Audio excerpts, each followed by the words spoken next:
हमारे आपके घरों में नॉन स्टिक बर्तन ज़रूर होंगे। नॉन स्टिक बर्तनों में एक खास किस्म का केमिकल लगा होता है जिससे इनमें खाना जलकर चिपकता नहीं है और ये देखने में भी बहुत खूबसूरत लगते हैं।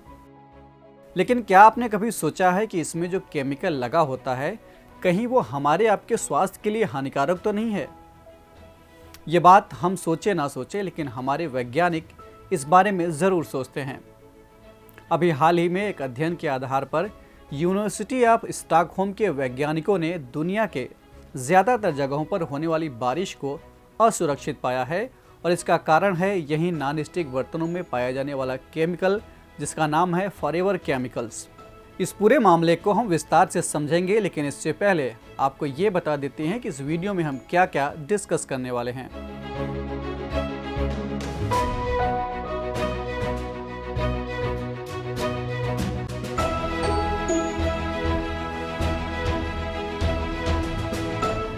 तो शुरुआत करते हैं सबसे पहले सवाल से कि ये फॉरएवर केमिकल्स है जिसे अंग्रेजी में संक्षेप में कहते हैं पीफैस, होते क्या हैं।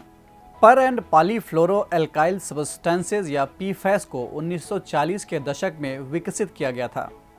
तब से लेकर इनका प्रयोग लगातार बढ़ा है और अब ये हमारे आपके घरों में रोज़मर्रा की ज़िंदगी में प्रयोग होने वाले बहुत से सामानों में पाए जाते हैं। इनमें नॉन स्टिक बर्तन, वाटरप्रूफ कपड़े और आग बुझाने वाले झाग के साथ साथ ये घर की करीब 50 से 60% चीज़ों में मौजूद होते हैं।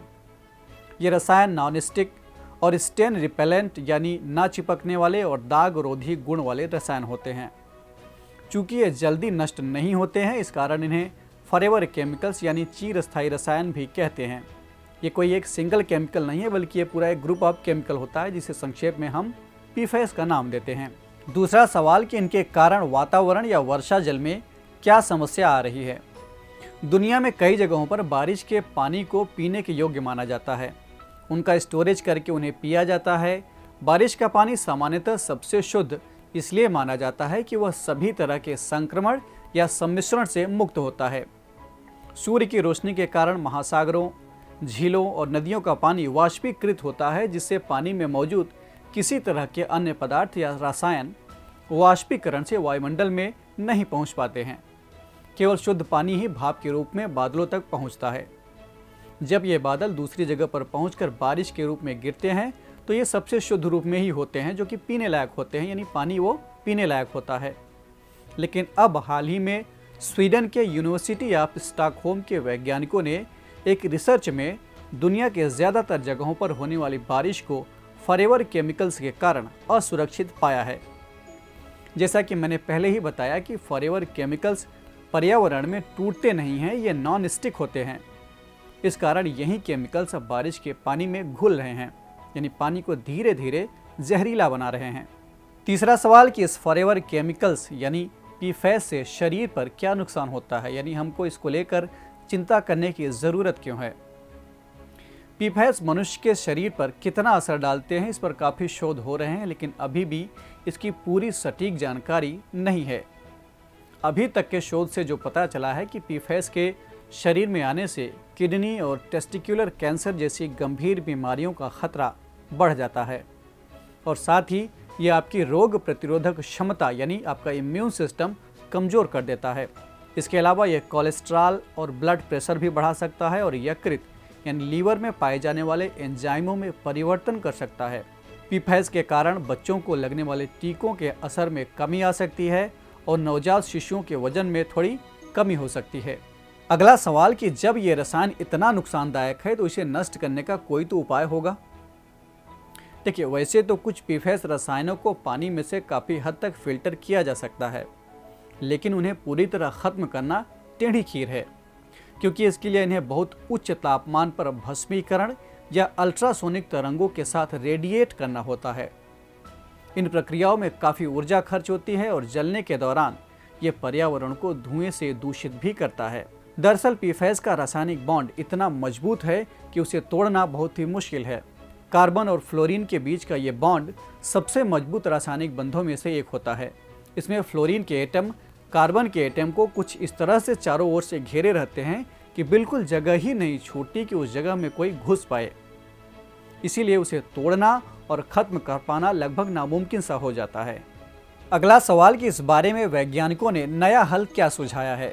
देखिए, अभी हमने जो समस्या बताई कि पीफैस के रासायनिक बॉन्ड को तोड़ना काफ़ी मुश्किल है, वैज्ञानिकों ने इस समस्या का भी हल ढूंढ निकाला है और वे खास वर्ग के पीफैस में इसके रासायनिक बॉन्ड को तोड़ने में सक्षम हो गए हैं। उन्होंने मॉलिक्यूल्स की लंबी चेन में से उस कमजोर कड़ी को खोज निकाला है जहां से इसे तोड़ना आसान है। दरअसल इस चेन के एक सिरे पर ऑक्सीजन के एटम होते हैं जिन्हें आमतौर पर इस्तेमाल होने वाले सॉल्वेंट यानी विलायक और रिएजेंट से निशाना बनाया जा सकता है। इसके लिए 80 से 120 डिग्री सेल्सियस पर सामान्य सॉल्वेंट या रिएजेंट का प्रयोग किया जा सकता है, यानी बहुत हाई टेम्परेचर की ज़रूरत नहीं है। इस तरह ये पूरा मॉलिक्यूल ही खत्म किया जा सकता है।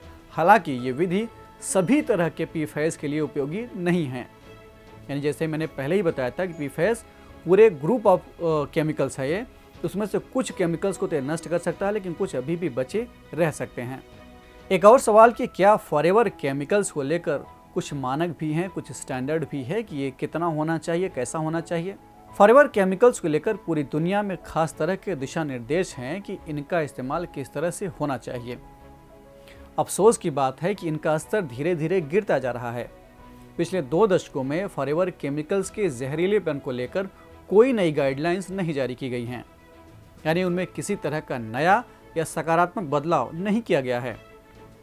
अमेरिका में इस रसायन को लेकर जो गाइडलाइंस का स्तर था उसमें 3.75 करोड़ गुना की गिरावट आई है। एक और अंतिम सवाल ले लेते हैं कि आगे क्या किया जाना चाहिए। देखिए, बहरहाल इन जहरीले रसायनों को जिस तरह से खत्म करना बहुत मुश्किल था, ऐसे में इस छोटी सी सफलता के भी काफ़ी बड़े मायने हैं। इसके बावजूद वैज्ञानिक कुछ सुझाते हैं कि हमें इस रसायन का उपयोग करने वाली सभी इंडस्ट्रीज को इसकी खपत कम करनी होगी, यानी इन रसायनों का उत्पादन कम करना होगा। दुनिया भर के देशों को पानी साफ करने के उपायों पर ध्यान देना होगा और पीफैस को लेकर नए और सख्त गाइडलाइंस की ज़रूरत है।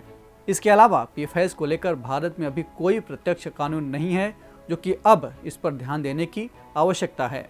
इस एपिसोड में इतना ही और अब बारी है आज के सवाल की, यानी अब सवाल का जवाब आपको देना है। अभी तक मैं दे रहा था। आपको कमेंट करके बताना है कि आपके घर में कौन कौन सी ऐसी चीज़ें हैं जिनमें पीफैस का इस्तेमाल हुआ हो। हम फिर मिलेंगे एक नए कार्यक्रम के साथ। तब तक के लिए पढ़ते रहिए और बढ़ते रहिए। नमस्कार।